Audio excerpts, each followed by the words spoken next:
नाराज पति पत्नी की कहानी। पति पत्नी दोनों एक दूसरे से नाराज चल रहे थे। नाराजगी इतनी थी कि एक ही कमरे में रहने के बावजूद एक दूसरे से बात तक नहीं करते थे। दोनों अपने काम में कोई कमी नहीं आने देते थे।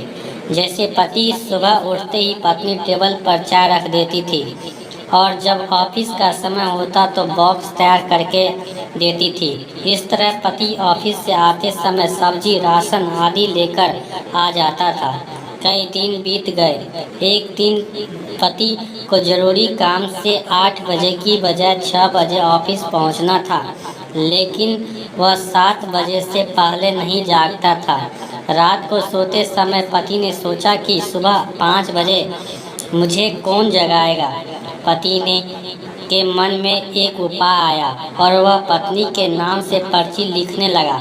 देखो सोना, मुझे सुबह जल्दी ऑफिस जाना है, इसलिए मुझे सुबह 5 बजे जगा देना।